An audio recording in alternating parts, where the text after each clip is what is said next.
Beneath the sun-baked plains of Cappadocia, hidden from the world for centuries, lies a secret carved into the very bones of the earth. Derinkuyu, an underground city built to shelter 20,000 souls in total darkness. Who carved these endless tunnels? Some say early Christians fleeing Roman persecution.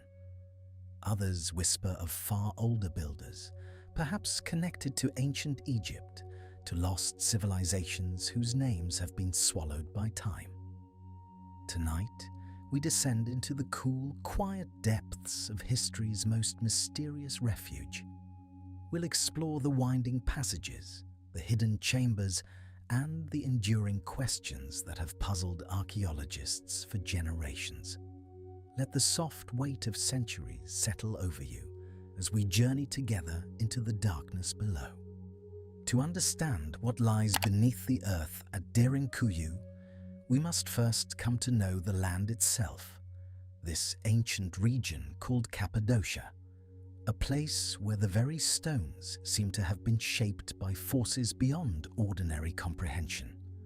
And so, let us begin, not with the people who carved their refuge into the rock, but with the rock itself, with the slow, patient work of volcanoes and wind and water that prepared this landscape over millions of years to become a sanctuary for those who would one day need to disappear.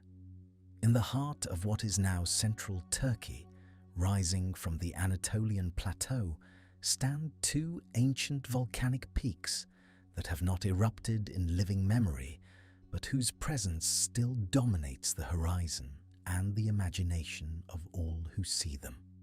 Mount Erciyes, reaching nearly 4,000 meters into the sky, her summit often crowned with snow, even in the warmth of summer, and Mount Hassan to the southwest, slightly smaller but no less magnificent.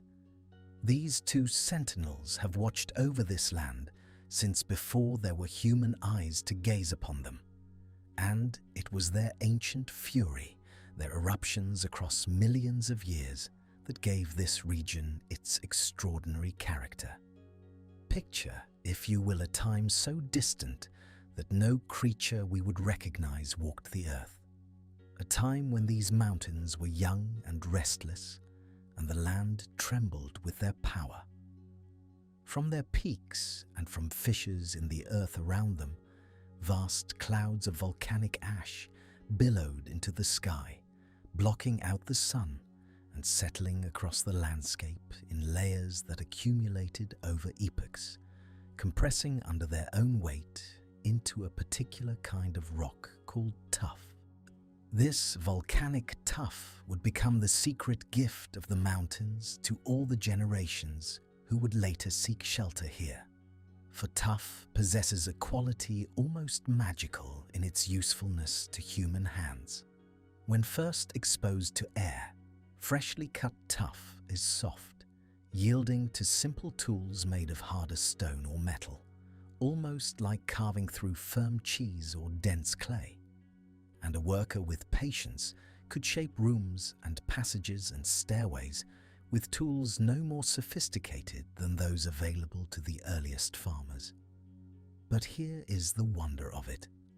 Once exposed to air for a time, the tuff begins to harden, the calcium and minerals within it reacting with the atmosphere, until what was once soft enough to carve becomes strong enough to stand for millennia, strong enough to bear the weight of the earth above, and strong enough to shelter 20,000 souls in its protective embrace. And so, the volcanoes gave their gift, and then fell silent, their work complete, and the long, slow, patient work of erosion began. Wind swept across the high plateau, carrying grit and sand that wore away at the softer layers of tuff while leaving the harder stone above. And rain fell season after season, century after century, carving channels and valleys and wearing down the rock in patterns determined by the varying hardness of the stone. Where a cap of harder basalt protected the softer tuff beneath, strange formations began to emerge. Tall pillars and cones and spires rising from the earth like monuments built by giants, or perhaps by the hands of beings from some other world entirely. The people who came to this land much later would look upon these formations and see in them the dwelling places of spirits, the chimneys of underground fairies, and so they gave them a name that has persisted into our own time: the fairy chimneys of Cappadocia. If you were to stand among them today, watching the sunset paint their surfaces in shades of gold and rose and deepening purple, you would understand why travelers across the centuries have felt themselves transported to another realm entirely when entering this landscape. The fairy chimneys rise in their thousands across the valleys and plateaus, some no taller than a person, others soaring 30 meters or more toward the sky, their shapes suggesting mushrooms and minarets and hooded figures and forms that seem to shift and change as the light moves across them. In the golden hour before sunset, they glow as if lit from within, and in the blue hour after the sun has dropped below the horizon, they become silhouettes against the fading sky, sentinels keeping watch over the sleeping valleys below. This is a landscape that invites wonder, that demands stories, that has drawn pilgrims and poets and wanderers since the first human eyes beheld its strangeness. But the fairy chimneys were not merely beautiful, they were also useful, and the same qualities that allowed erosion to carve them allowed human hands to hollow them out, to create dwellings and storage rooms and churches and entire communities within the rock itself. We shall return to this practice of carving into the stone, for it is central to our story. But first, let us go back further still, to the earliest humans who made their home in this strange and sheltering land. The evidence of human presence in Cappadocia stretches back into the mists of the Paleolithic era, that vast stretch of time when our ancestors lived as hunters and gatherers, following the migrations of animals and the ripening of wild foods, sheltering in caves and beneath overhangs of rock. Stone tools found in the region speak of these early visitors, people who may have passed through following herds of game, or who may have settled for seasons in the natural shelters provided by the soft rock. We know little of their lives, these distant ancestors, only that they were here, that they looked upon these same valleys and breathed this same high plateau air and found something worth staying for, at least for a time.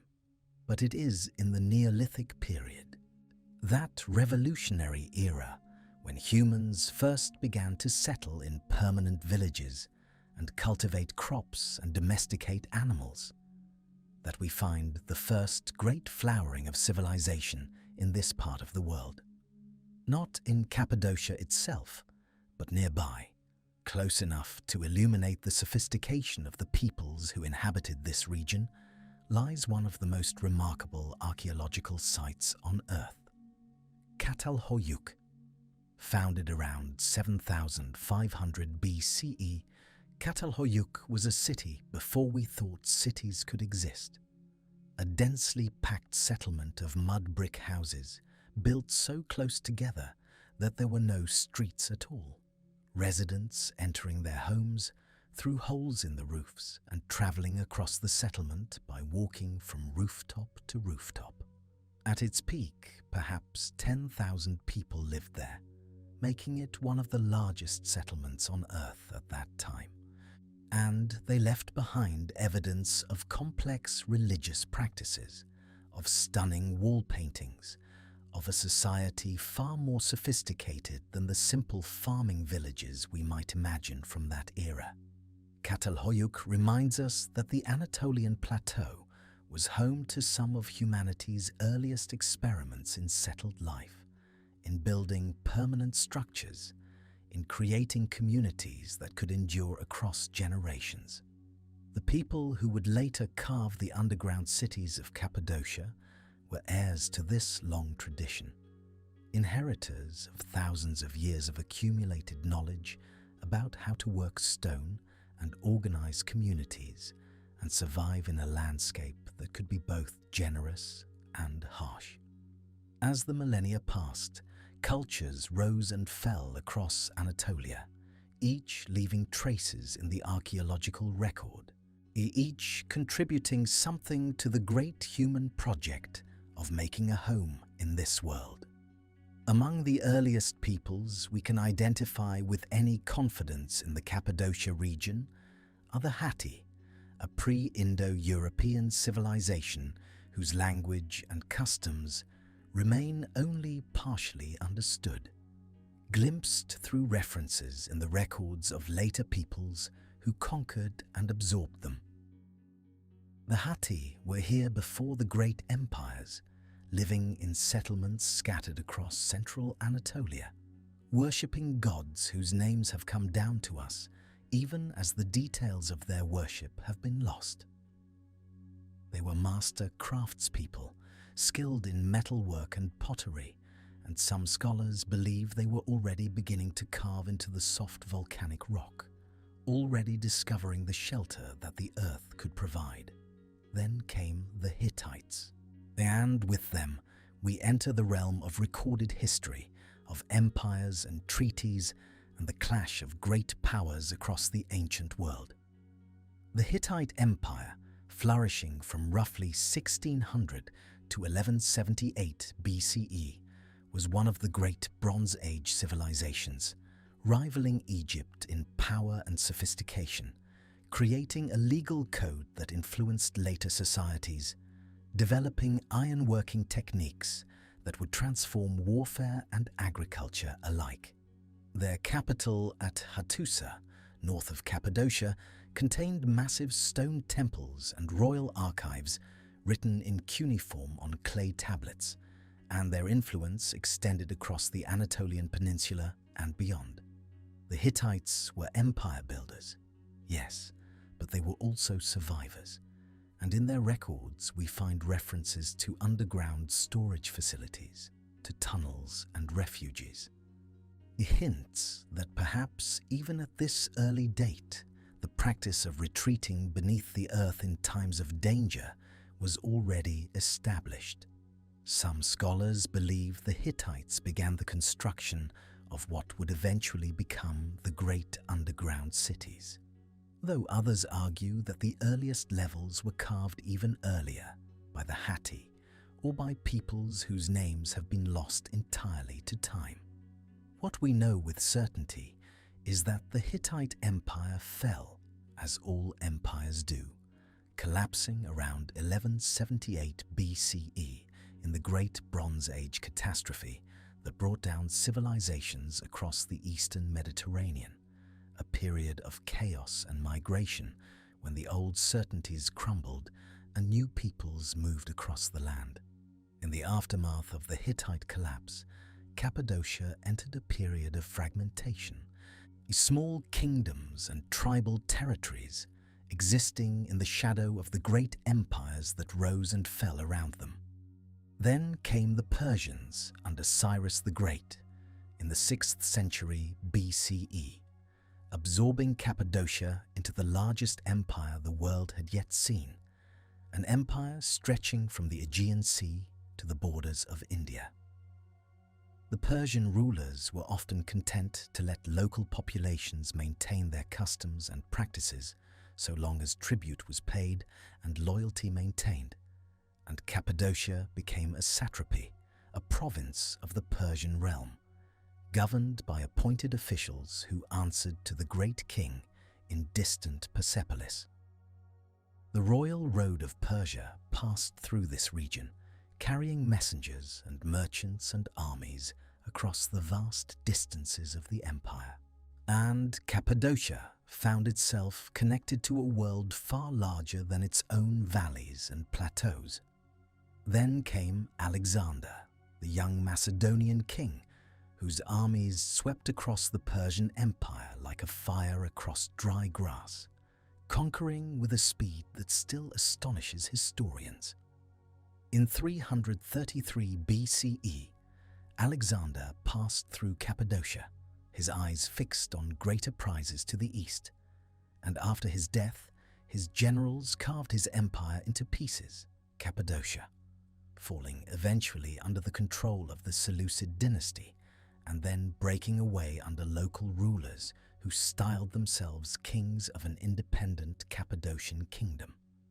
This independence would last until the Romans came, as the Romans always came, their legions spreading across the Mediterranean world, absorbing kingdom after kingdom into their growing dominion. In 17 CE, and during the reign of the Emperor Tiberius, Cappadocia became a Roman province, and the Pax Romana brought a period of relative stability to this long-contested region, though stability would prove temporary, as stability always does in lands that sit at the crossroads of empires. What we see in this long sweep of history, from the Paleolithic wanderers to the Roman administrators, is a land that knew conquest and reconquest, invasion and occupation, the endless cycle of armies appearing on the horizon and peoples retreating before them. The fairy chimneys and the soft volcanic stone offered something precious in such a world: the possibility of disappearance, of retreating into the earth itself and waiting in darkness until the danger passed. We cannot say with certainty when the first simple caves were expanded into networks of tunnels, when the first rolling stone doors were carved to seal passages from within, when the first ventilation shafts were dug to bring fresh air to those hiding in the depths. But we can say that this land taught its inhabitants a lesson that would be repeated across the centuries. When the surface of the world becomes too dangerous, there is another world below, patient and cool and dark, waiting to embrace those who know how to find its hidden doors. The people of Cappadocia learned to live in two realms at once, tending their vineyards and orchards in the sunlight, raising their families in villages clustered around the fairy chimneys, while always knowing that beneath their feet lay another home, a refuge carved by their ancestors and maintained by each generation for the generation to follow. This dual existence, this readiness to retreat from the surface when necessary, became woven into the fabric of life in this region, a wisdom passed from parent to child, like the knowledge of when to plant and when to harvest. And so, the stage was set for what would become one of humanity's most remarkable achievements of engineering and endurance, a city beneath the earth capable of sheltering 20,000 souls, with all the infrastructure needed, not merely to survive, but to sustain community and hope in the darkness below. The volcanoes had given the stone. The millennia had given the knowledge. The empires had given the fear. All that remained was for human hands to carve the refuge that would shelter the faithful and the frightened across centuries yet to come. Let us now descend from this high overview and from these sweeping vistas of geological and historical time and come closer to the earth, to the specific moment when the modern world first learned of what lay beneath the ordinary streets of an ordinary Turkish town. The story of how Derinkuyu returned to the modern world begins not with archaeologists or scholars, but with a chicken and the man who chased it into the darkness beneath his home. It was 1963 in the small Turkish town that shares its name with the underground city sleeping below, and a local resident was renovating his basement, knocking through a wall to expand his living space when his chickens slipped through a gap in the crumbling stone and vanished. He followed, as one does when livestock goes missing, expecting perhaps a small cavity or a natural hollow in the soft volcanic rock. But instead, he found himself standing in a carved room, clearly shaped by human hands, with passages leading away into absolute blackness. He called for his chicken, and his voice returned to him strangely, echoing from distances he could not see, bouncing off walls and ceilings that lay far beyond the reach of daylight. With a lamp in hand, he ventured further, discovering not just one room, but another beyond it, and another beyond that, corridors branching and descending, staircases cut directly into the living rock, and everywhere the marks of tools that had shaped this space with purpose and intention. The chicken, if you were wondering, was eventually recovered. But what that man found in his pursuit would prove far more significant than any bird. News of the discovery spread through the town slowly at first, carried by whispered conversations and careful glances, because it turned out that many families in Derinkuyu had known about the tunnels all along. They had kept their knowledge quiet, passed down through generations like a family secret, using the upper chambers for storage, for keeping vegetables cool in summer, for cellars that went deeper than any cellar had a right to go. Some remembered grandparents who spoke of hiding places, of rooms below rooms below rooms, of a time when the passages served purposes more urgent than storing potatoes. But the full extent of what lay beneath their homes, the true scale of the underground city, had been forgotten, or perhaps deliberately set aside, too strange and too vast to incorporate into ordinary life. When Turkish authorities and archaeologists began to arrive, drawn by reports of this impossible discovery, they found themselves confronting something that defied easy explanation. A subterranean complex of staggering size and sophistication, carved entirely from the soft, tough stone that underlies the Cappadocian Plateau. The work of mapping the depths began, and it continues to this day, because Derinkuyu does not yield its secrets easily. The archaeologists of those early years worked with limited equipment, lowering themselves through narrow shafts with ropes and lanterns, crawling through passages that had not felt human presence in centuries, perhaps longer. What they documented was extraordinary. 18 distinct levels descending into the earth, each connected by narrow staircases and ventilation shafts. On the lowest confirmed point reaching approximately 85 meters below the surface, nearly as deep as a 30-story building, is tall. Some researchers believe there are additional levels below this, sealed or collapsed, or simply not yet found. And given how much remains unexplored, this possibility cannot be dismissed. The numbers that emerged from these surveys strain comprehension. Over 600 entrances and exits have been identified, many of them disguised as ordinary features of the landscape above, hidden in homes and courtyards and hillsides, designed to allow inhabitants to slip in and out without revealing the existence of what lay below. The ventilation system alone represents a triumph of ancient engineering. 52 shafts bored vertically through the stone to bring fresh air to the deepest chambers, some of these shafts extending 55 meters from surface to terminus, providing not only breathable air, but also serving as wells for the water table that runs through the region.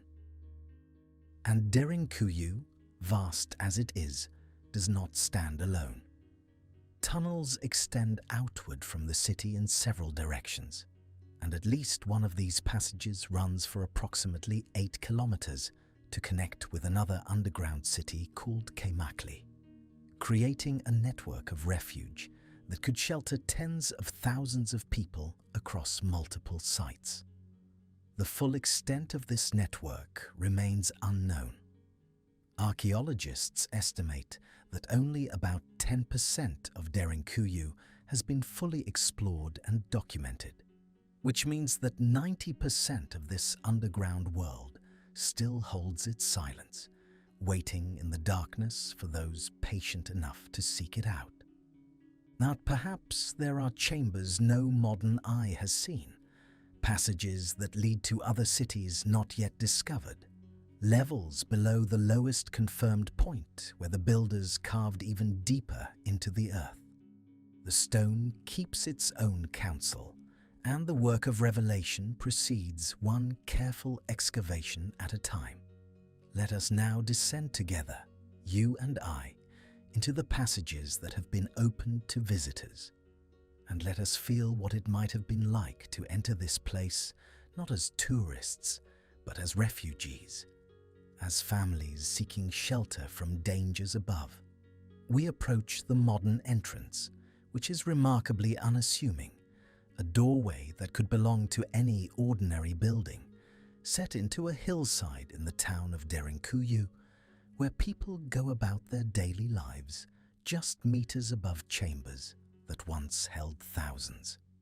If you did not know what lay below, you might walk past without a second glance, and perhaps that was always the intention, that the entrances should be invisible, unremarkable, just another door in just another wall.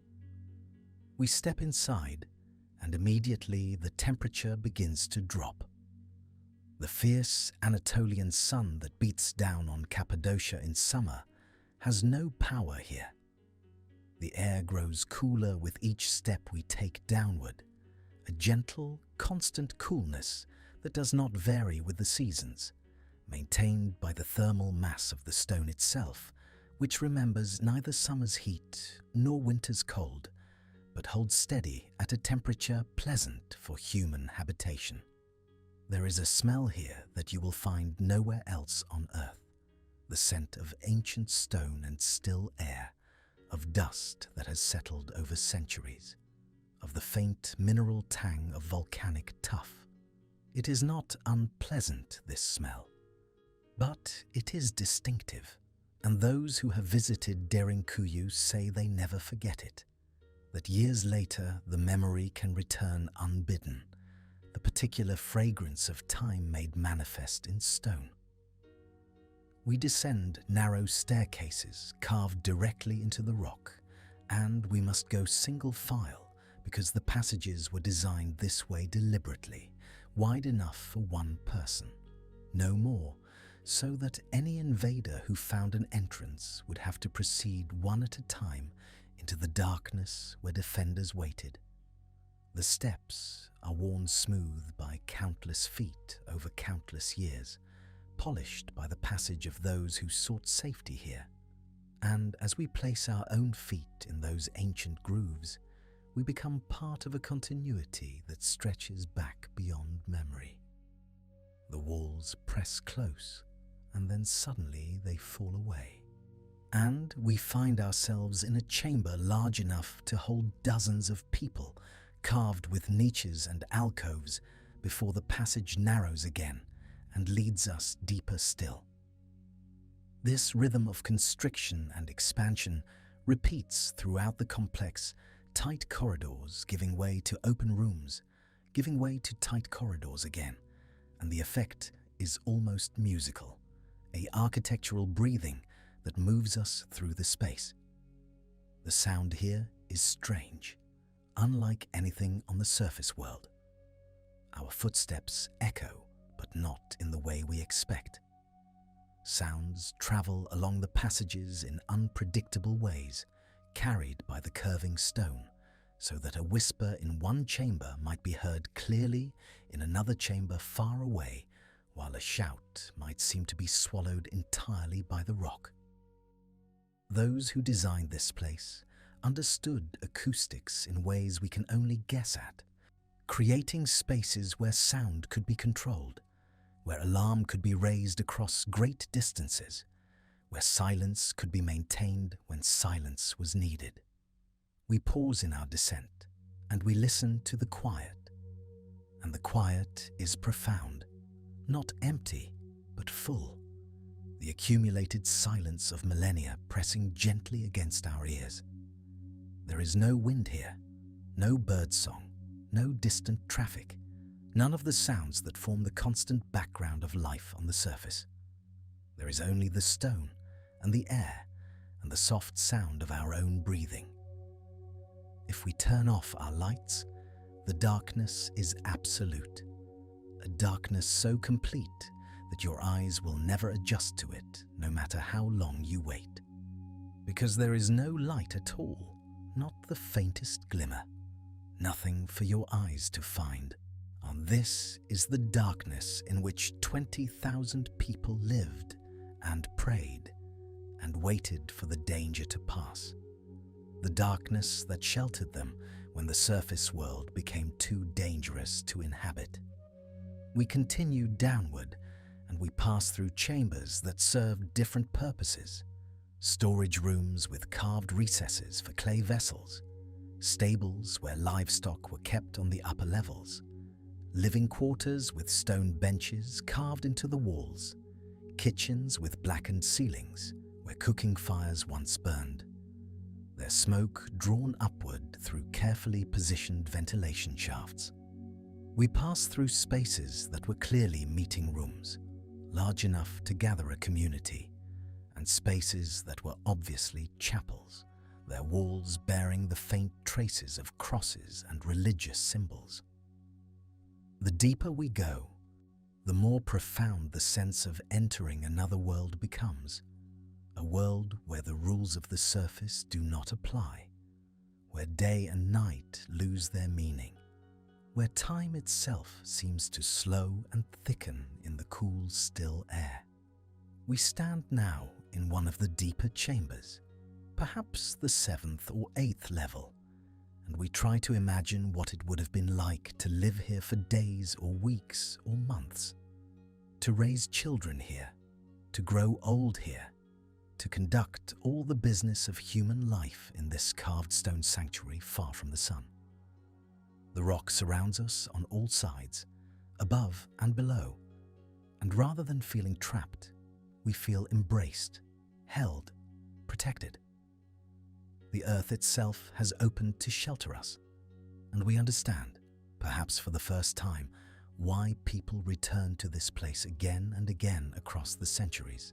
The why they continued to carve and expand and improve what earlier generations had begun.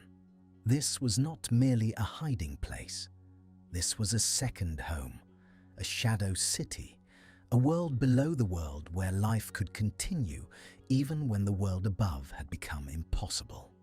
We begin our ascent, climbing back up through the levels, passing through the chambers we visited on our way down.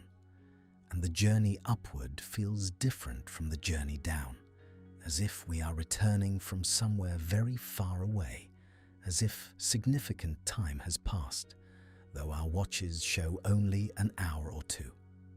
The air grows warmer as we rise, and eventually we begin to see natural light filtering down from above, the first light we have seen since we entered, and the sight of it stirs something deep within us, some primal response to the return of the sun. We emerge from the entrance, blinking in the Cappadocian brightness, and the ordinary town of Derinkuyu surrounds us with its ordinary sounds and ordinary sights.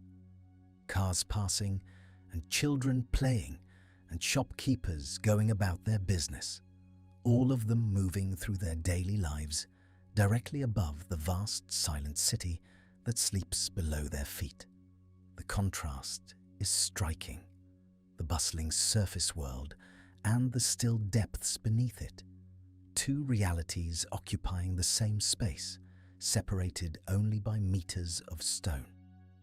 We look at the town differently now, wondering which of these houses might conceal forgotten entrances, which of these hillsides might hold passages not yet rediscovered, What secrets the stone still keeps after all these years of exploration.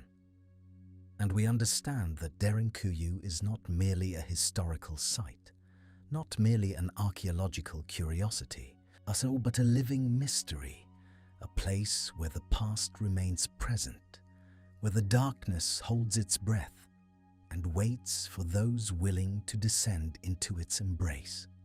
Now we come to the heart of our journey together, to the question that transforms Derinkuyu from an archaeological wonder into something far more intimate and human. For it is one thing to marvel at the engineering of tunnels carved deep into the earth, and quite another to imagine what it meant to live here, to breathe here, to raise children and tend animals and pray and cook meals and fall asleep, listening to the distant echoes of 20,000 other souls sheltering in the same vast darkness.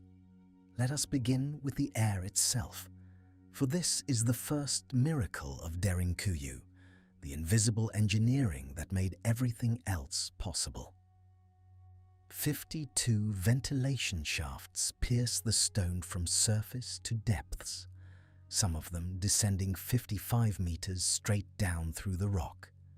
And these shafts served a dual purpose, both brilliant and essential. They drew fresh air from above and allowed the stale air of thousands of breathing bodies and burning oil lamps and cooking fires to escape upward, creating a circulation so effective that even today, visitors remark on the surprising freshness of the air in the deepest chambers. The engineers who designed this system understood something profound about the movement of air through stone, how temperature differentials between the cool underground and the warm surface would create natural currents, how the placement of shafts at strategic intervals would ensure that no corner of the city became stagnant or suffocating. Some of these ventilation shafts also served as wells, dropping all the way to the water table far below, so that the same opening that brought life-giving air also provided access to life-giving water. Imagine the ingenuity required to plan such a system, the careful calculation of how many people might need to shelter here and how much air they would require and how much water they would drink. All of it worked out in advance by minds we will never know, but whose gifts we can still appreciate in the cool, sweet air that fills these passages today. And then there are the doors, those famous rolling stones that have captured the imagination of everyone who has ever heard of Derinkuyu. These massive circular stones, some weighing nearly half a ton, were carved to fit perfectly into grooves beside the passages they protected. And here is the remarkable thing about them. They could only be moved from the inside. A person standing in the tunnel beyond could roll the great stone across the opening and seal themselves and their community away from whatever danger approached from above. But anyone on the outside would find the stone immovable, offering no purchase, no way to push it aside. Picture the moment when the signal came that enemies had been spotted on the horizon. The organized urgency as families gathered their most precious possessions and descended through hidden entrances into the waiting darkness below. The last person through each checkpoint would put their shoulder to the rolling stone and feel it settle into place with a grinding finality. And just like that, the world above would cease to exist for as long as necessary. The passages themselves were designed with defense in mind, carved narrow enough that only one person could pass through at a time, turning at sharp angles so that even if an enemy somehow breached the rolling stone doors, they would face a labyrinth of tight corridors where their numbers would mean nothing. A single defender with a spear could hold such a passage indefinitely against an army, and there are chambers at various points where defenders could wait in alcoves carved into the walls, invisible to anyone passing through the gloom ahead. But we must be careful not to think of Derinkuyu only as a fortress, for it was so much more than that. It was a city, a complete underground world designed to sustain life for extended periods, and this meant solving not only the problems of defense, but the problems of daily existence.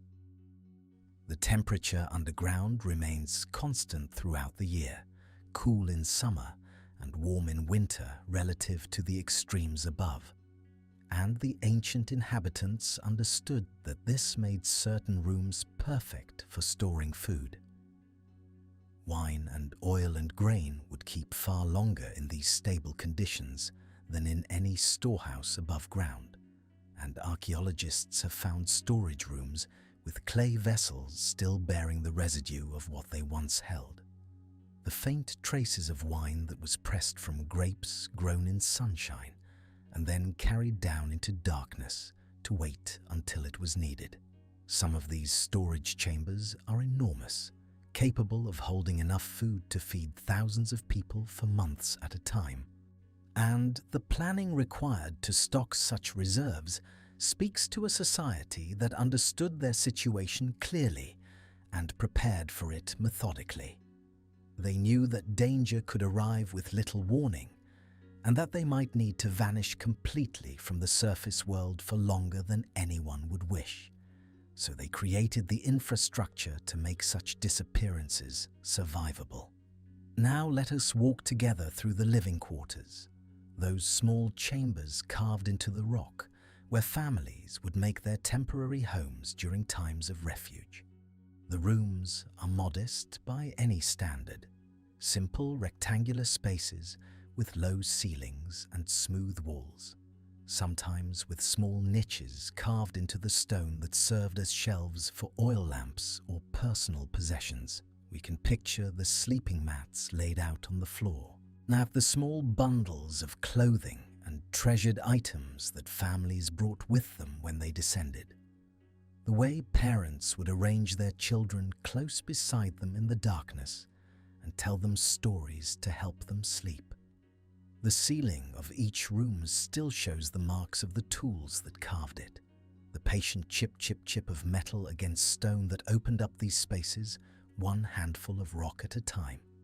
And running your fingers along these marks today is to touch the evidence of labor that was performed perhaps 2,000 years ago, or perhaps even longer. How many hours of work does a single room represent? How many generations added to what their ancestors began?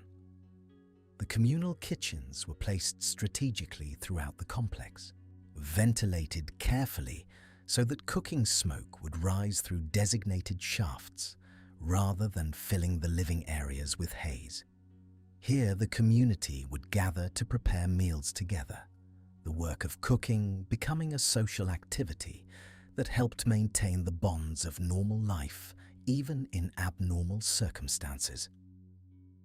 We can imagine the sounds of these spaces, the murmur of conversation as women kneaded bread and stirred pots, the clatter of clay vessels, the occasional burst of laughter that would echo strangely through the stone corridors before fading away. The smell of baking bread must have filled whole sections of the underground city at mealtimes, a smell of comfort and continuity, a reminder that even here in the depths of the earth, the rhythms of daily life continued.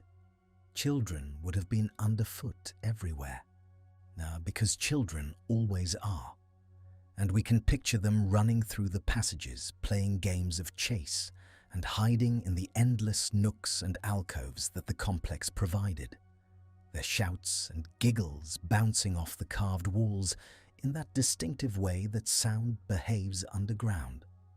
For these children, the underground city was not only a refuge from danger, but an enormous playground, a maze of mysteries and secret places. And perhaps they did not fully understand why their families descended into the earth so often, or what threatened them in the world above. Perhaps that was a kindness to let children be children even in hiding. On the upper levels were the stables, because the animals came too. Livestock was wealth and food and survival, too precious to abandon to raiders who might burn everything above ground. So the cattle and sheep and goats were led down the passages into chambers prepared for them, their hooves clattering on the stone ramps designed to accommodate their awkward descent. The logistics of this alone stagger the imagination. The coordination required to move hundreds of animals into underground stables, while simultaneously bringing in thousands of people and enough supplies to sustain everyone.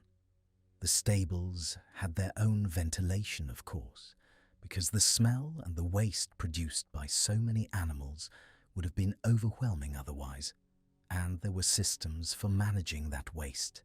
Channels carved into floors that directed manure toward collection points where it could be dealt with. The animal sounds would have filled the upper levels, the lowing of cattle and the bleating of sheep. Familiar sounds rendered strange by their context, echoing through stone corridors instead of drifting across open fields. There were spaces set aside for education, because the continuation of knowledge mattered to these people, and children needed to learn even when the world above was too dangerous for normal life. We can picture a teacher gathering students in a chamber lit by oil lamps, the flickering light casting moving shadows on the walls as young voices recited lessons or traced letters in the dust of the floor. What did they learn? Reading, perhaps. Writing, certainly, for those communities that valued literacy. Mathematics for practical calculation. And always the stories and traditions that defined who they were as a people. The underground schools speak to a profound optimism in the face of recurring catastrophe. A belief that the danger would pass, and that when it did, the children would need to be prepared for the world that awaited them above. And of course, there were churches, chapels carved into the living rock and decorated with crosses and religious symbols that still remain visible today. Faith sustained these communities through their times of darkness, both literally and figuratively, and the underground chapels provided spaces for worship and prayer, and the ceremonies that mark the passages of life even here beneath the earth. Baptisms were performed in these chambers, marriages solemnized, funerals conducted for those who died during times of refuge. The priests who led these services must have found special meaning in their words, delivering sermons about hope and deliverance to congregations huddled in the stone bowels of the earth, reminding them that the darkness was temporary and that light awaited those who persevered. The acoustics of these chapel spaces often seem designed for the human voice, shaped to carry words of comfort to ears that needed them desperately. Consider now the psychological challenge of extended underground living, for this was perhaps the most difficult aspect of life in Derinkuyu. To spend days in the depths was uncomfortable.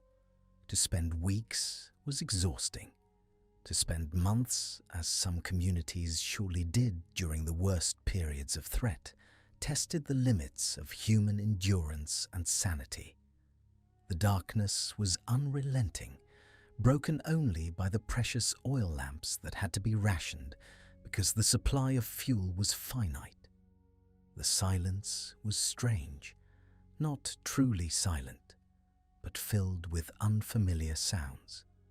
The drip of distant water, the echo of footsteps and voices through stone corridors, the occasional deep groaning of the rock itself settling imperceptibly under the weight of the earth above. People would have lost track of time, unable to see the sun rise or set, uncertain after enough days whether it was morning or midnight in the world above. Sleep would have come strangely, disrupted by the absence of natural light cycles, and the waking hours would have blurred together in an endless twilight. And yet, they endured. They organized themselves into functional communities even here, assigning tasks and maintaining order, caring for the sick and the elderly and the very young, resolving the conflicts that inevitably arise when people live in close quarters under stress. There must have been leaders who emerged or who were already recognized.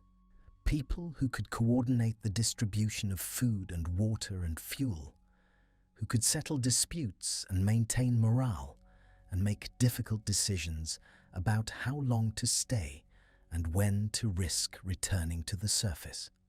The social fabric that held these underground communities together was woven from necessity and shared purpose, from the knowledge that everyone depended on everyone else, and that survival required cooperation above all. Children grew up knowing two worlds: the bright world above, where they worked the fields and played under open skies and slept in homes with windows that let in the stars, and the shadow world below, where they descended when the warning came and where they lived sometimes for longer than they could count. For these children, the descent into darkness was simply part of life, one of the rhythms of existence, like the seasons or the harvest. Frightening at first, perhaps, but eventually just another thing that happened. They learned to navigate the passages by memory, to find their way through the labyrinth without light, to know which turns led to the kitchens and which to the stables, and which to the small chamber where their family slept. They grew up resilient in ways that we who have never faced such threats can barely imagine, and they carried that resilience with them when they emerged back into the light and rebuilt whatever the raiders had destroyed, and planted new crops in fields that had been trampled, and began the patient work of living until the next time the warning came. The moment of return must have been extraordinary every time. The slow rolling back of the great stone doors, on the first breath of fresh air from above, the careful ascent through passages grown familiar through weeks of confinement. What would they find? The question hung over every emergence, the hope that their homes still stood mixed with the fear that everything had been destroyed. Sometimes they climbed back into a world that looked almost unchanged, the raiders having moved on quickly without doing much damage. Other times, they emerged to find ashes and rubble, their houses burned, their fields ruined, the work of years reduced to nothing. And yet, even then, they rebuilt, because what choice was there? This was their land, their home, the place where their ancestors had carved refuge into the living rock, and they would not abandon it simply because danger came and came again. Generation after generation, they repeated this pattern, descending when threatened and emerging when safe, rebuilding and replanting and raising children who would do the same, until the underground city became not an emergency shelter, but simply another part of their world, as natural and necessary as the changing seasons. This was the rhythm of life in Derinkuyu, the pulse of a community that refused to be driven away, that found in the darkness of the earth a sanctuary that no enemy could breach. We can lie here now in the quiet and imagine ourselves among them, resting in one of those small stone chambers while the world above remained dangerous and uncertain, listening to the distant sounds of other families settling in for sleep. The soft murmur of prayers being spoken somewhere in the maze of passages, the occasional cry of a baby being soothed by exhausted parents.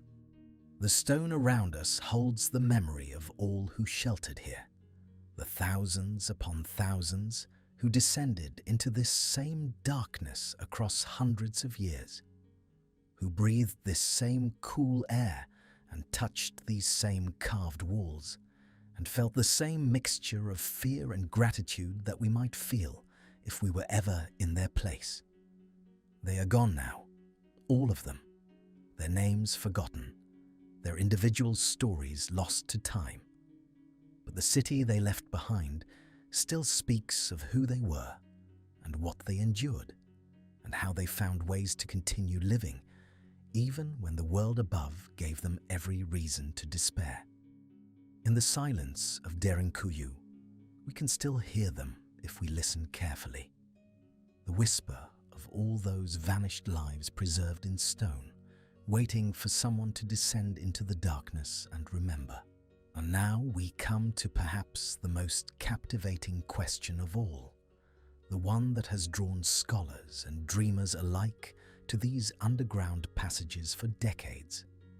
The question of who first lifted tools against this soft volcanic stone and began the great work of carving a city beneath the earth. The answer, as with so many things in history, is not simple, and perhaps that is part of its beauty. For Derinkuyu was not built by one people in one age, but rather grew across centuries and millennia, like a great tree sending its roots ever deeper into the darkness. Let us explore the theories together, moving through time as we might move through the levels of the underground city itself, descending from what we know with some confidence into the deeper chambers of speculation and wonder.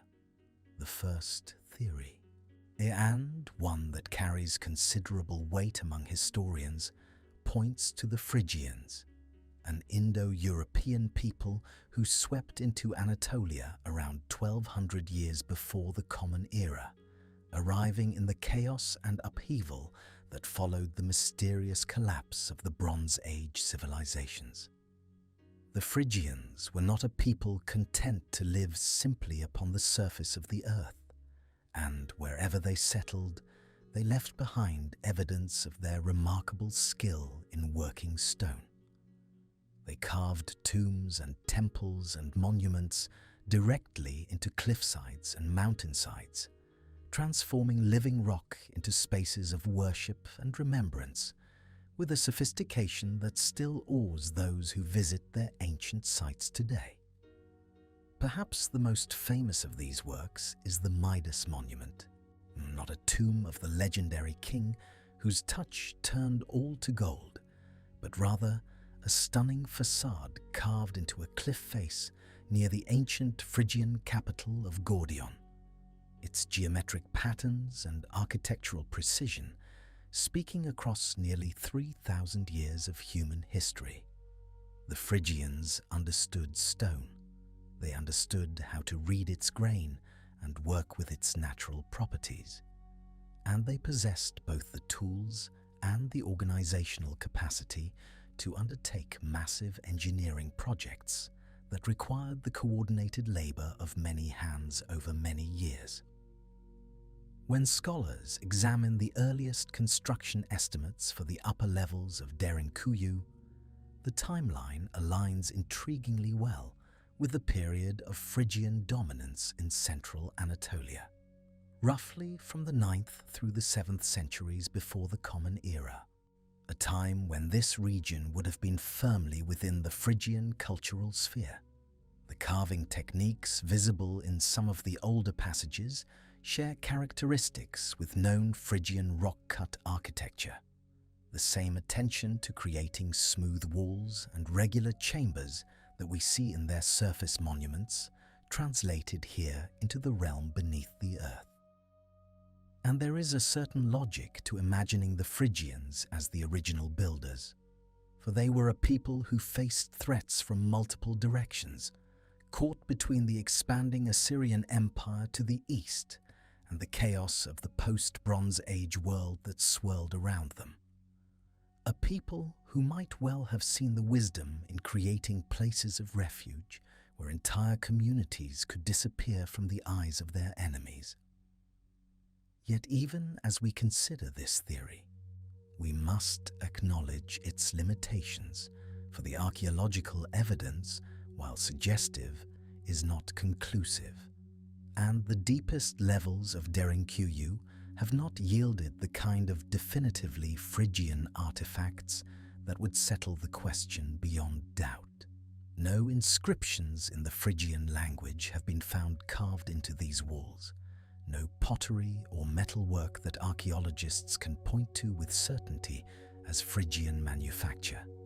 And while this absence of evidence is not evidence of absence, it leaves the door open for other theories, other possibilities, other peoples who might have first broken ground in this remarkable place. And so we descend deeper still, past the Phrygians to an even more ancient possibility, to the great empire that dominated Anatolia for nearly 5 centuries before its sudden and still mysterious collapse. The Hittites, whose very existence was forgotten by history for nearly 3,000 years, until archaeologists began to uncover the ruins of their capital at Hattusa in the 19th century.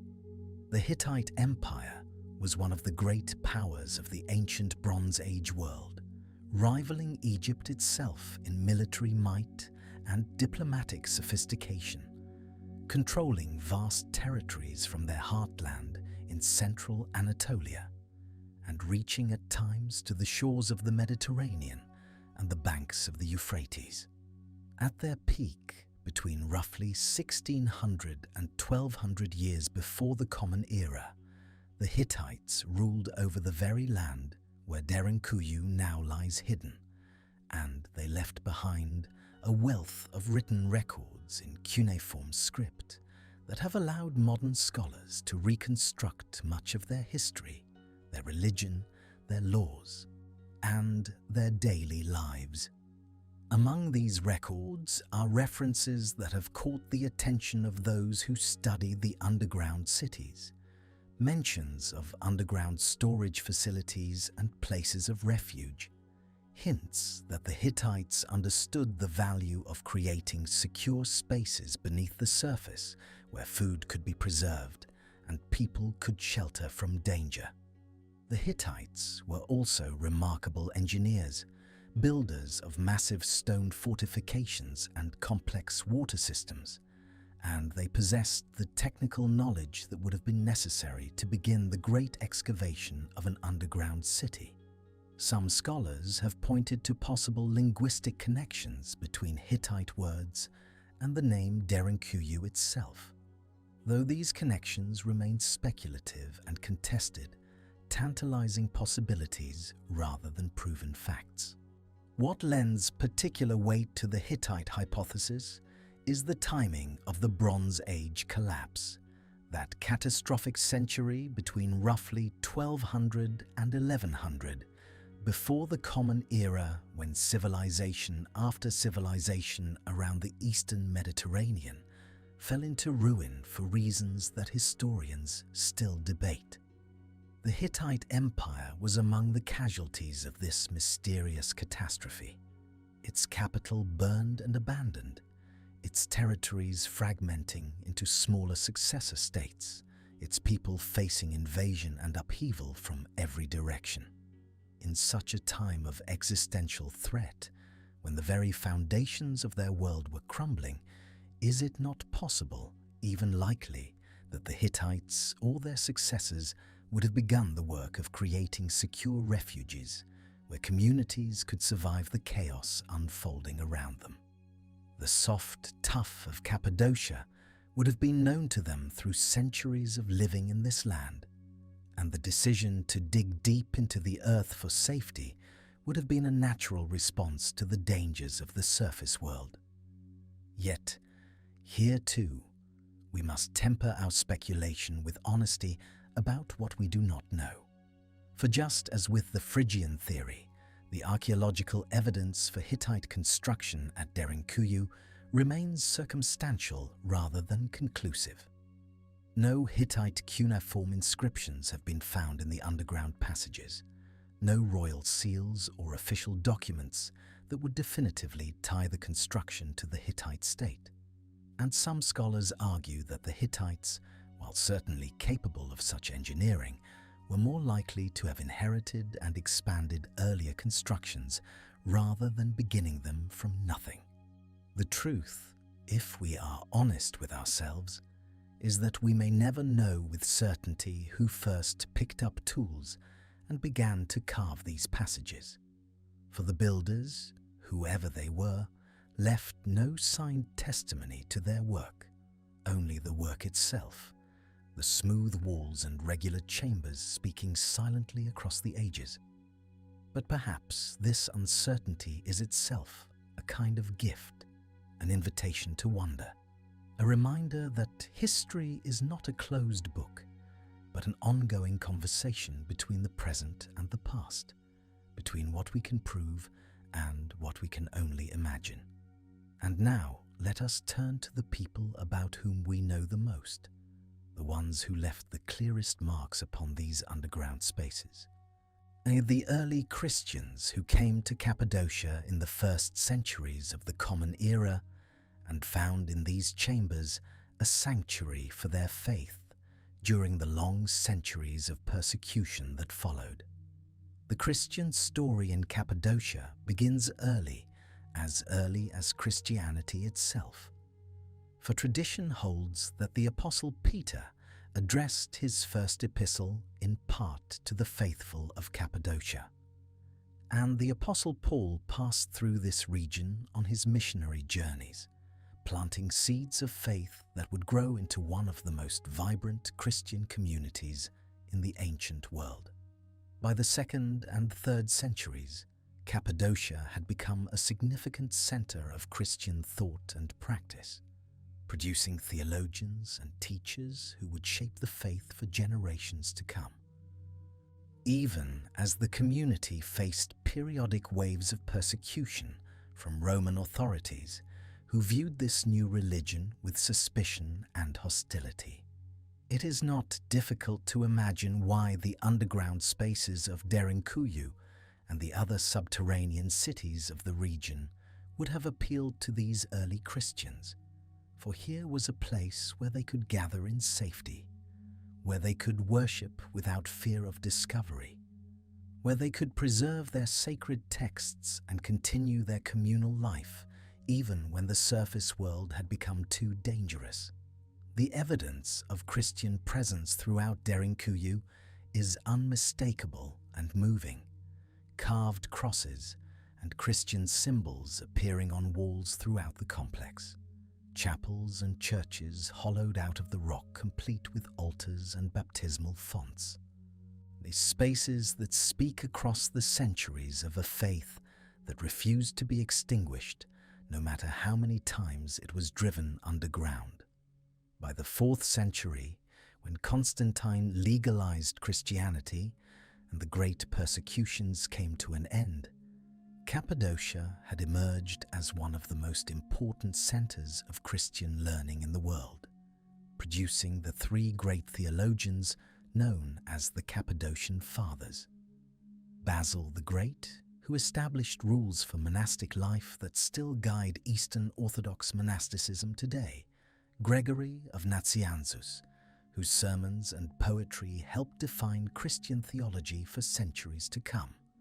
And Gregory of Nyssa, whose mystical and philosophical writings explored the deepest questions of faith and human nature. These men grew up in a Cappadocia where the underground cities were a living part of the landscape, places known to every local inhabitant as refuges from danger and repositories of community memory. But the end of Roman persecution did not mean the end of the need for refuge, for as the centuries turned and the Byzantine Empire inherited the mantle of Christian Rome, new threats emerged from unexpected directions. Beginning in the 7th century, Arab armies inspired by the new faith of Islam began their great expansion across the Middle East and into the borders of the Byzantine realm.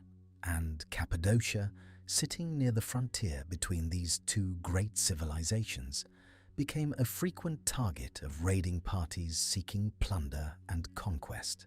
For nearly 3 centuries, from the mid-7th century through the 10th century, the Christian communities of Cappadocia faced a recurring pattern of danger, as Arab raiders would sweep across the border, sometimes penetrating deep into Byzantine territory before withdrawing with their spoils. It was during this era that the underground cities likely reached their greatest extent and their fullest use, as entire populations would descend into the depths when warning came of approaching danger, waiting out the raids in the safety of their subterranean refuges before emerging to rebuild and continue their lives upon the surface.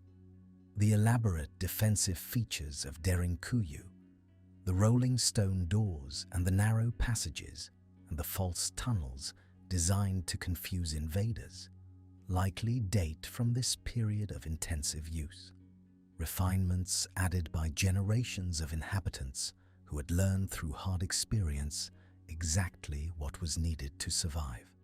The ventilation systems were improved, the water supplies secured, the storage facilities expanded to support larger populations for longer periods, transforming what may have begun as simple refuge caves into the sophisticated underground city we can still explore today.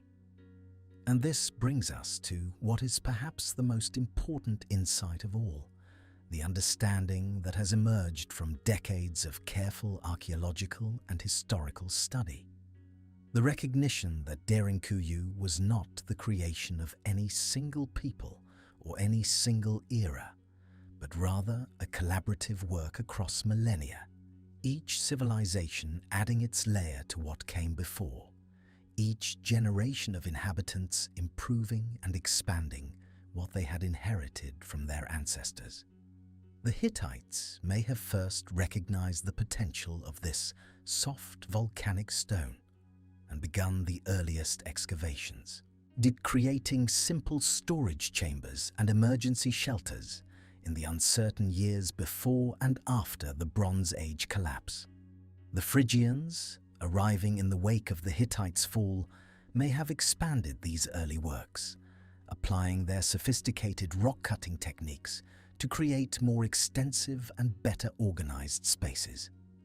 Later peoples, the Persians and the Greeks and the Romans, may each have added their contributions, though the evidence for their specific work remains unclear. And then came the Christians, who found in these underground spaces not just a physical refuge, but a spiritual one as well, a place where their faith could survive and grow even in the darkest of times, and who expanded the underground cities to their fullest extent during the centuries of Byzantine and Arab conflict. Each of these peoples left their mark upon the stone, different carving techniques visible to the trained eye in different sections of the complex, different architectural choices reflecting different needs and different capabilities, the whole forming a kind of palimpsest, a document written and rewritten across the centuries, by hands that never knew each other but were united in the common human desire for safety and shelter and a place to call home. We may walk through passages carved by Phrygian hands and then pass into chambers hollowed out by Christian refugees fleeing Arab raiders, the transition invisible except to experts who know what signs to look for, the whole forming a seamless unity despite its diverse origins. This is perhaps the greatest wonder of Derinkuyu, greater even than its staggering depth or its ingenious engineering. this testimony to human continuity and cooperation across the ages. This proof that each generation builds upon the work of those who came before, adding their own contributions to the great project of survival and civilization. The Hittites could not have imagined the Christians who would one day shelter in spaces they may have first begun to carve.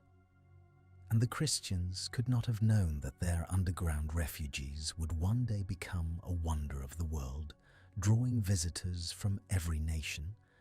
And we who walk these passages today cannot know what future generations will make of this place, or what meanings they will find in these silent stones.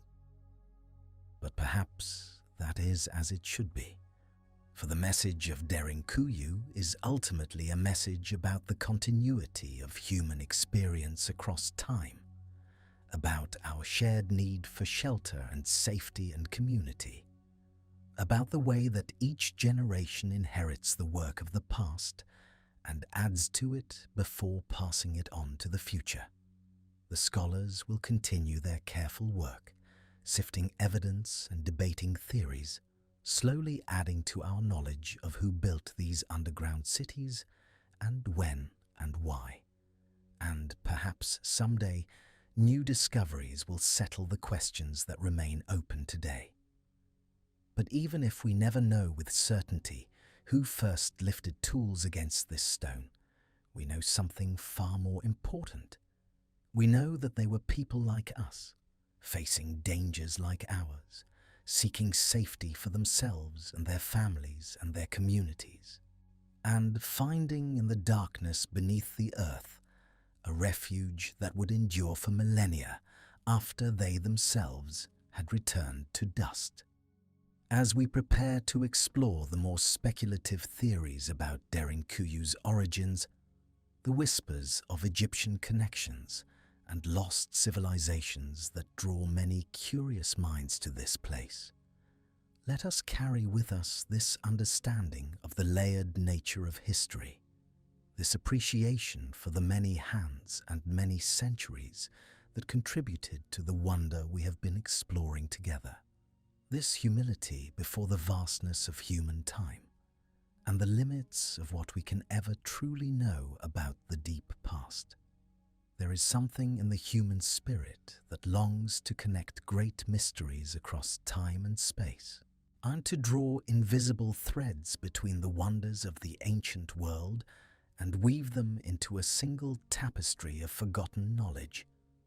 And so, it is perhaps inevitable that Derinkuyu has attracted theories that reach far beyond the borders of Cappadocia, far beyond the scholarly consensus, to realms of speculation that shimmer with possibility, even as they dissolve under careful examination. Among the most persistent of these whispered connections is the suggestion that Derinkuyu bears the fingerprints of ancient Egypt, that somehow the builders of the pyramids or their descendants carried their knowledge northward across more than 1,000 kilometers of mountain and desert and sea, to carve this labyrinth beneath the Anatolian plains. The theory appears in books and documentaries and late-night conversations, is surfacing whenever someone notices that both civilizations built remarkable underground spaces. Both worked stone with precision that still amazes us. Both left mysteries that continue to haunt the modern imagination. And there is a certain poetry to the idea, a romantic appeal in imagining ancient wisdom flowing like water across the ancient world, pooling in unexpected places, creating wonders that echo one another across impossible distances. But let us sit with this theory for a moment, not to mock it, but to understand both its appeal and its difficulties. For in doing so, we may discover something true about why we tell ourselves such stories. The distance between the Nile Delta and Cappadocia is not merely far, but formidably so. More than 1,000 kilometers as the crow flies. And ancient travelers would have faced not straight paths, but winding routes through some of the most challenging terrain the ancient world had to offer, across the Sinai, through the Levant, over the Taurus Mountains, each step carrying them further from the land of the pharaohs, and deeper into territories held by other peoples, with other traditions and other ways of shaping stone. This is not to say that ancient peoples did not travel, for they certainly did, and the trade routes that would one day become the Silk Road already carried goods and ideas across vast distances, connecting civilizations in ways that still surprise archaeologists who find Egyptian beads in Bronze Age European graves or Mesopotamian cylinder seals in distant Anatolian settlements. Ideas traveled, techniques were shared, and the ancient world was far more interconnected than we sometimes imagine. But connection is not the same as construction. Influence is not the same as origin, and the evidence we would need to establish an Egyptian hand in the building of Derinkuyu simply does not exist in the archaeological record. When we examine what the Egyptians built underground, we find tombs and mortuary complexes, spaces designed for the dead and their journey into the afterlife, corridors leading to chambers where mummified bodies would rest for eternity, surrounded by the goods they would need in the next world. The Valley of the Kings, the Great Pyramids with their internal passages, the elaborate underground tombs of the nobles at Saqqara, all of these share a fundamental purpose that differs entirely from what we find at Derinkuyu. The Egyptian underground was a gateway to death, a transition point between this world and the next, decorated with spells and images meant to guide the soul on its journey. Derinkuyu, by contrast, was built emphatically for the living, designed not for eternal rest, but for temporary refuge, not for one occupant and their grave goods, but for thousands of people and their livestock, their food stores, their cooking fires, their daily needs.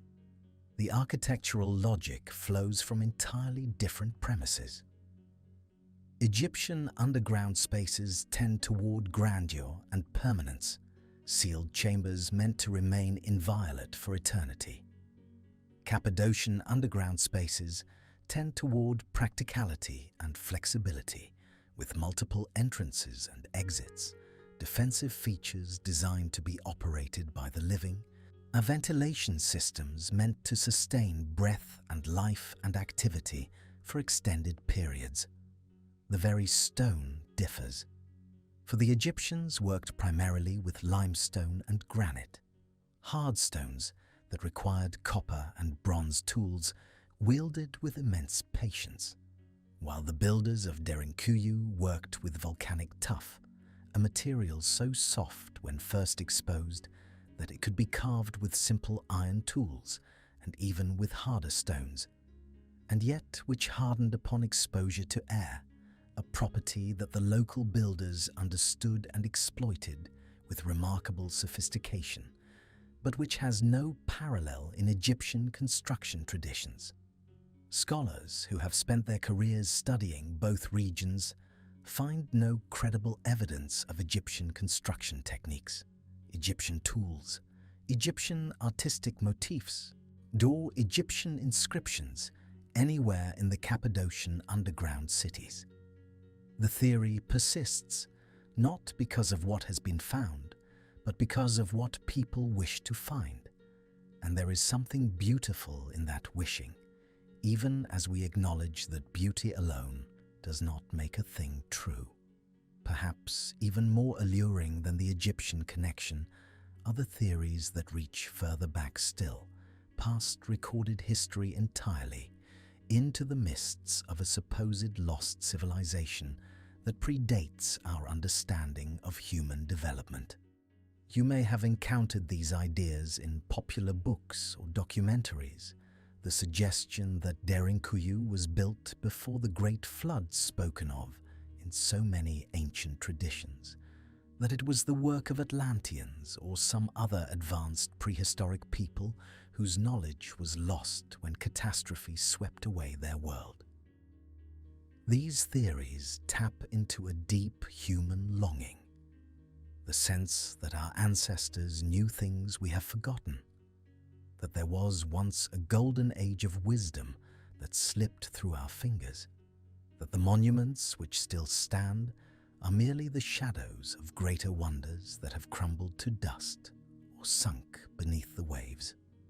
The appeal is understandable, for when we stand in places like Derinkuyu and feel the weight of ages pressing down upon us, when we marvel at the precision and the planning and the sheer audacity of carving a city into living rock, it can seem almost impossible that ordinary human beings accomplished such things with simple tools and patient labor and the accumulated knowledge of generations.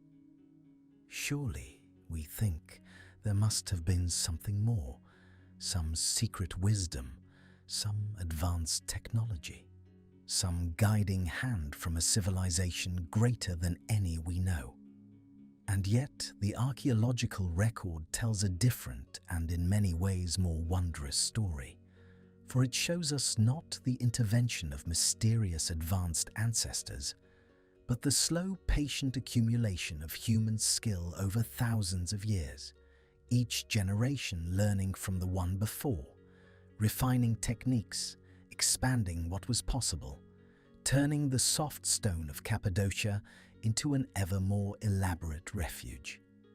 The dating evidence from Derinkuyu and the other underground cities of the region is remarkably consistent. The tool marks preserved in the stone walls show the characteristics of iron tools, which places the major construction no earlier than the Iron Age beginning around 1200 BCE, and more likely concentrates the primary excavation in the period between 800 BCE and 700 CE, and with significant expansion during the Byzantine era.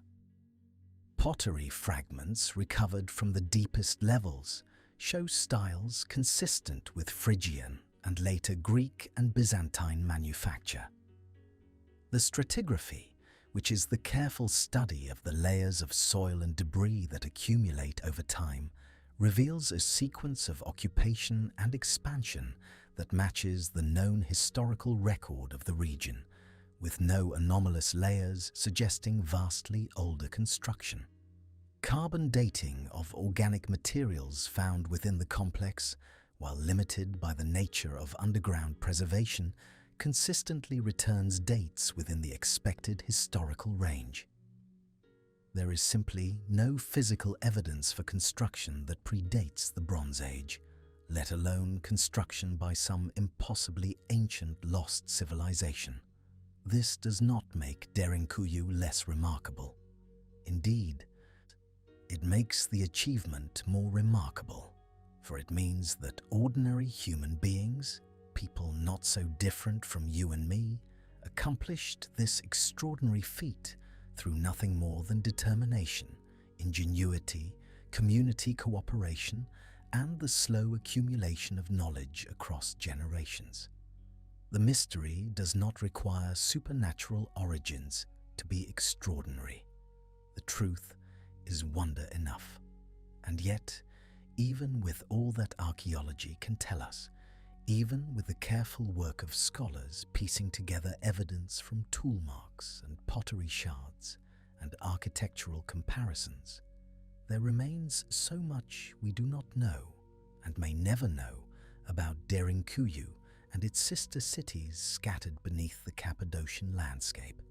These genuine mysteries are in many ways more haunting than the invented ones, for they remind us of the limits of human knowledge, and of all the stories that have been lost to time, of all the voices that once echoed through these passages and have now fallen silent forever. We do not know, for instance, Why the underground cities were abandoned and forgotten so completely that even the people living directly above them lost the memory of their existence. The Greek Christian population that inhabited Cappadocia until the early 20th century had maintained the knowledge of at least some of these refugees, using them as recently as 1909 when they sheltered from local violence. And yet, after the population exchanges of 1923 sent the Greek Christians to Greece and brought Turkish Muslims from Greece to take their place, the knowledge of the underground cities passed out of local memory within a single generation. How many times across the millennia did similar forgetting occur? How many underground cities were carved and used and abandoned and then lost entirely? Their entrances collapsing or being deliberately sealed, their existence fading from memory until some accident of renovation or excavation brought them back to light. There may be underground spaces beneath Cappadocia that no living person knows about, passages and chambers that have not felt the presence of a human being in centuries or longer, waiting in perfect darkness for a discovery that may never come. We do not know how deep Derinkuyu truly goes. The 18 levels that have been explored and documented may not represent the full extent of the excavation. Passages that are currently blocked by rubble or deemed too dangerous to explore may lead to additional levels, additional chambers, additional secrets. Some researchers believe that the connected network of underground cities throughout the region may be far more extensive than currently mapped, with passages linking sites that appear separate on the surface into a vast subterranean web that could have sheltered not merely thousands, but tens of thousands of people across the region. Every year brings new discoveries, new passages opened, new connections found, and the picture grows more complex rather than less. We do not know the names of those who built these places, the visionaries who first imagined carving a city into the earth, the engineers who solved the problems of ventilation and water supply and defense, the generations of workers who passed their knowledge to their children, who passed it to their children in turn. History has not preserved their names, has not recorded their stories, has left us only the evidence of their work without the context of their lives. We can walk the passages they carved, but we cannot hear their voices. We can touch the stone they shaped, but we cannot know their thoughts. We are left with questions that no amount of excavation can answer, and perhaps this is fitting.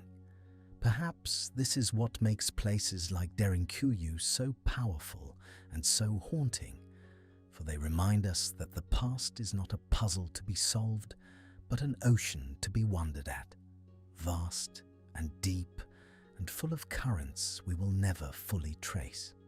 There is peace to be found in this uncertainty, in accepting that not all questions need answers, that some mysteries are meant to remain mysteries, that the darkness holds its secrets, and we need not fear them. The underground cities of Cappadocia have endured for more than 2,000 years. They have sheltered countless generations from countless dangers. They have witnessed the rise and fall of empires, the birth and death of religions, the endless turning of the wheel of human history. And through it all, they have kept their silence, offering refuge to those who needed it, and then returning to their stillness when the danger passed.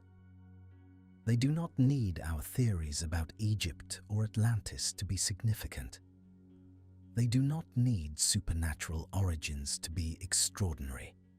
They are what they are, the work of human hands across human generations, the accumulated effort of communities who refused to be destroyed, who carved their survival into the living rock.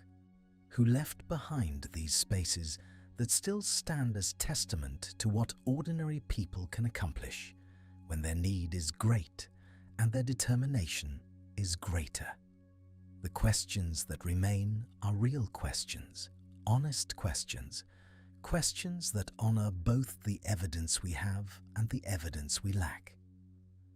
And as we sit with these questions in the quiet darkness, we may find that wondering is its own kind of wisdom, that mystery is its own kind of gift, that the unknown is not something to be feared, but something to be held gently, like a sleeping child, like a dream not yet forgotten, like the cool stone walls of a refuge that has waited 2,000 years to share its silence with us. Now we come to the heart of why these underground cities exist at all. For Derinkuyu was never merely an architectural curiosity or a feat of engineering for its own sake.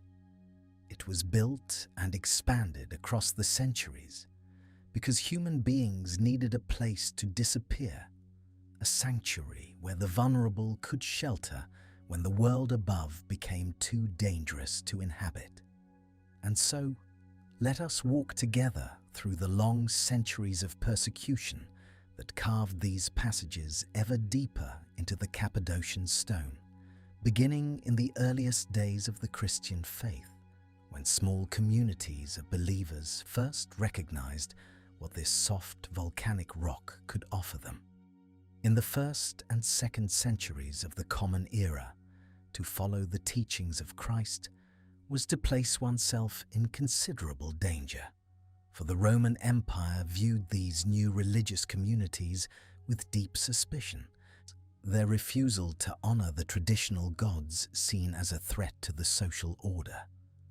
Their quiet gatherings in homes and hidden places interpreted as conspiracy against the state. And throughout the provinces of Asia Minor, including Cappadocia, there lived scattered communities of Christians who practiced their faith, knowing that discovery could mean imprisonment or worse.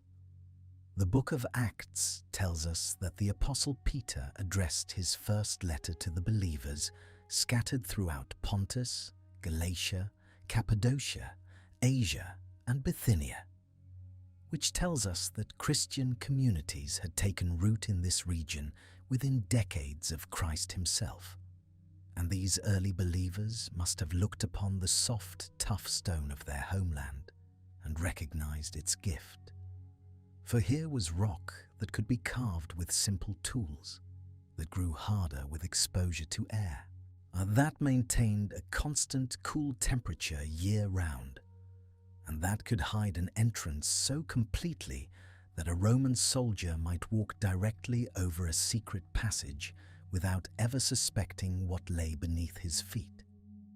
We do not know exactly when Christians first began using the underground spaces of Cappadocia, whether they found existing Phrygian or Hittite chambers and expanded them, or whether they began carving fresh sanctuaries of their own. But we do know that by the 2nd and 3rd centuries, these hidden places had become essential to the survival of the faith in this region. Small chapels carved into the rock where believers could gather for worship beyond the sight of authorities. Baptismal chambers where converts could be initiated into the community. Storage rooms where sacred texts and liturgical objects could be preserved. And living quarters where those most at risk could shelter for days or weeks until danger passed. Imagine, if you will, a family in the 2nd century receiving word that Roman officials have arrived in the nearest town, that arrests have been made, that soldiers may soon be searching the countryside, and in the still hours before dawn, this family gathers what they can carry: bread and oil and water, and a few precious belongings, and they make their way to a hidden entrance known only to the faithful, perhaps a shaft concealed beneath a storage building, or a passage that opens behind a boulder, and they descend into the cool darkness where others have already gathered, where oil lamps cast flickering shadows on carved stone walls, where children are hushed and prayers are whispered, and the community waits together in the protective embrace of the earth. The persecutions came in waves across 3 centuries, sometimes local and sporadic, sometimes empire-wide and systematic. The persecution under Emperor Decius in the year 250, the Great Persecution under Diocletian beginning in 303, and through all these cycles of danger, the underground sanctuaries of Cappadocia offered their silent protection, and generation after generation, the faithful descended when danger threatened and emerged when safety returned. And they passed the knowledge of these hidden places to their children, and their children passed it to theirs. Then, in the year 313, the Emperor Constantine issued the Edict of Milan, granting tolerance to Christians throughout the Roman Empire, and one might think that the underground cities would have been abandoned then, their purpose fulfilled, their passages left to the darkness. But history does not move in straight lines, and the need for refuge would return, though the source of danger would come from a different direction entirely. 4 centuries passed, and during this time Cappadocia flourished as a center of Christian thought and monasticism. The great Cappadocian fathers, Basil of Caesarea and Gregory of Nazianzus, and Gregory of Nyssa, shaped the theology of the Eastern Church, and the region became dotted with churches and monasteries carved into the fairy chimneys, the famous cave churches that still astonish visitors today with their painted frescoes and carved columns. And if the underground cities were used during this period, it was perhaps for storage or for the ordinary rhythms of daily life rather than desperate flight. But this peace would not last forever. In the 7th century, the world changed dramatically with the rise of Islam and the explosive expansion of the Arab caliphates. And suddenly, the Byzantine Empire found itself fighting for survival along its eastern and southern frontiers, and Cappadocia, which had enjoyed centuries of relative peace in the heart of the empire, now found itself perilously close to the shifting borders of conflict. The Arab-Byzantine wars that followed would continue in various forms for over 2 centuries, and while the great battles and sieges took place along the frontier zones, the interior of Anatolia, including Cappadocia, suffered from seasonal raids that penetrated deep into Byzantine territory, fast-moving cavalry forces that appeared with little warning, struck villages and towns, and withdrew before imperial armies could respond.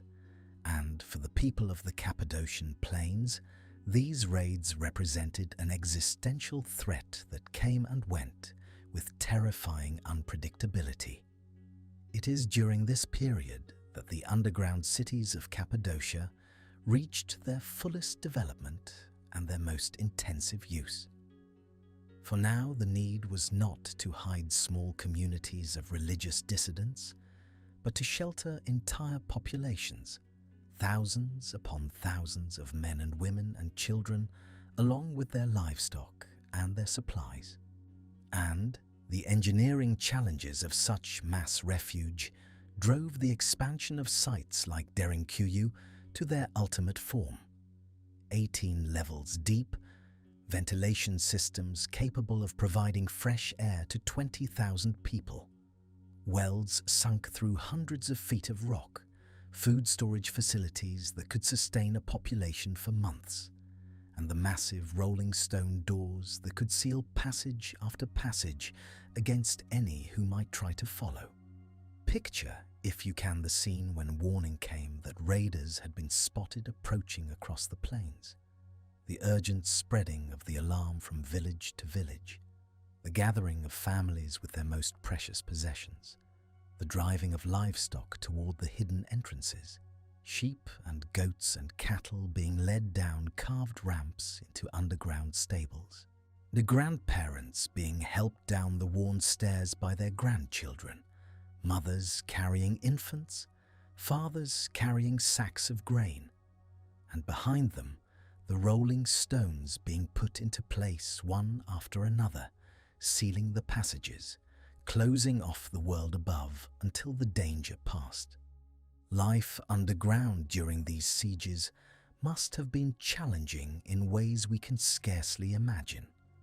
20,000 people living by lamplight in a maze of passages and chambers, managing water supplies that could not be replenished, rationing food that had to last an uncertain duration, maintaining sanitation in a closed environment, keeping children occupied and elders comfortable and animals fed and spirits hopeful.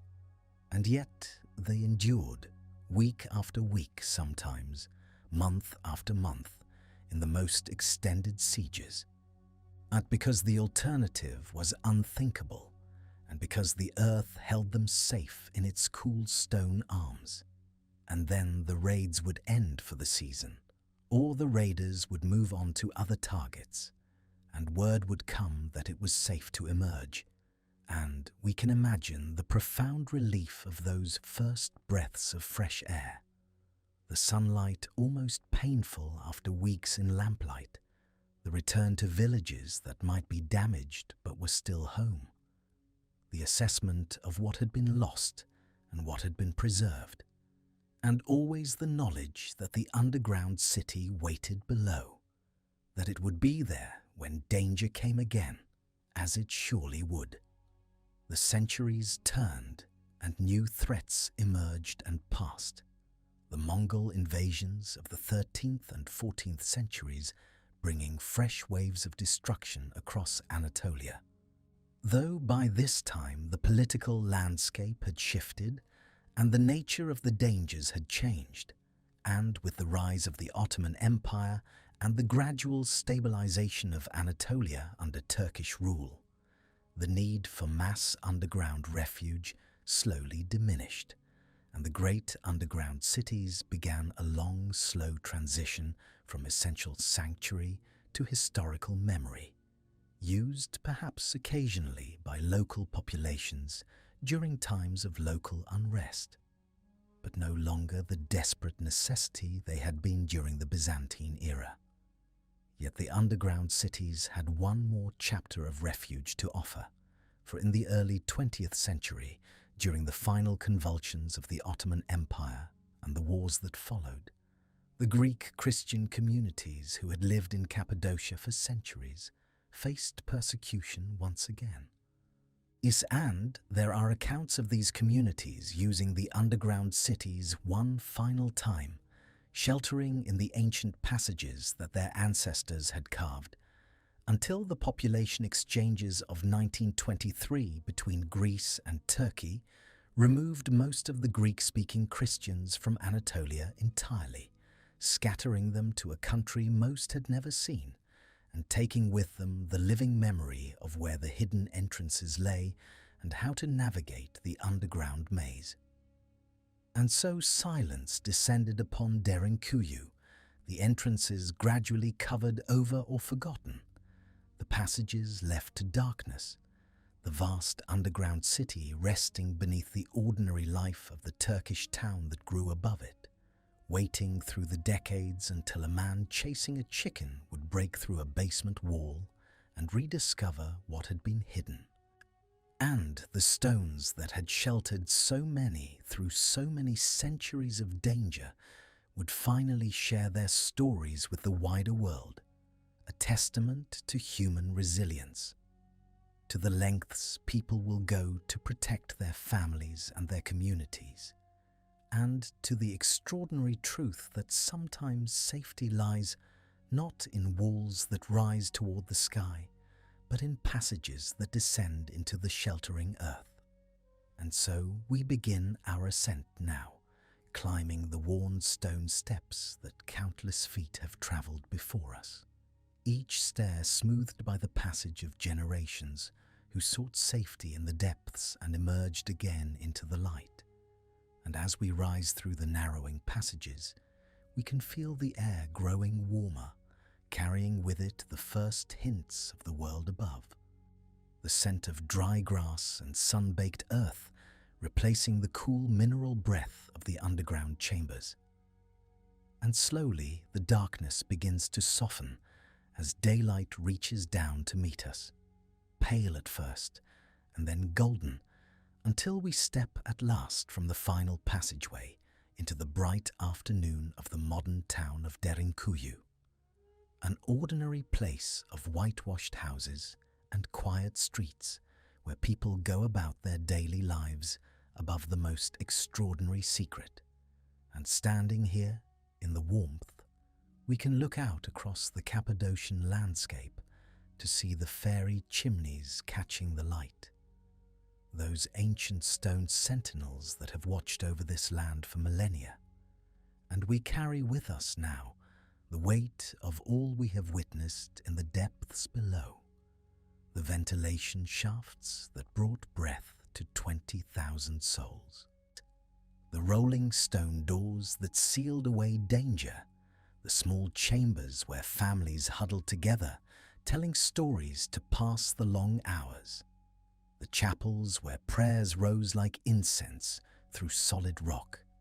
And what these underground cities teach us is something profound about the human spirit, that when darkness comes, we find ways to shelter one another, that when the world above becomes dangerous, the earth itself opens to protect us, that communities bound by necessity become communities bound by love.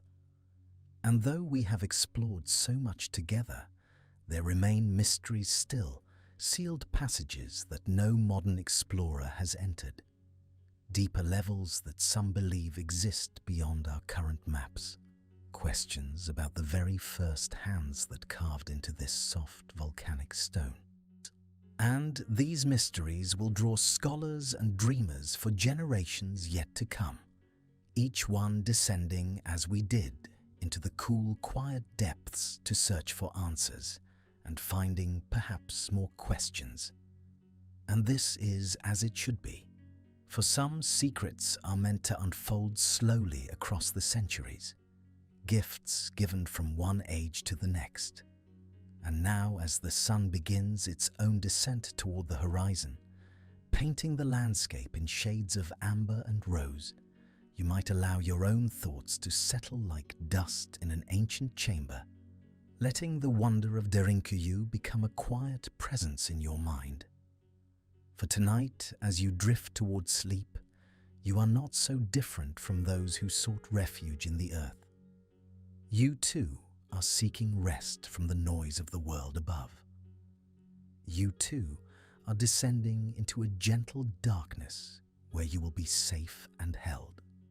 And just as the underground city cradled its inhabitants through long nights of uncertainty, so too will sleep cradle you now, and you can carry with you into your dreams the image of those cool stone walls, the soft flicker of oil lamps, the profound silence that is not empty but full of all the lives that sheltered there, full of all the prayers whispered into rock, full of the simple human wish to survive and to protect those we love.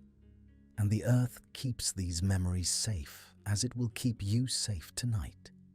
So let your breath slow and deepen like the ventilation shafts that carried air to the deepest chambers. Let your body grow heavy and warm like stone that has absorbed the heat of 1,000 cooking fires. Let your mind release its hold on the waking world and descend peacefully into the sanctuary of sleep, where the mysteries of Derinkuyu may drift through your dreams like lamplight through ancient passages, and know that the underground city will still be there when morning comes, patient and eternal, holding its secrets in the darkness below, waiting for all who seek wonder in the depths of the earth and the depths of their own dreaming minds.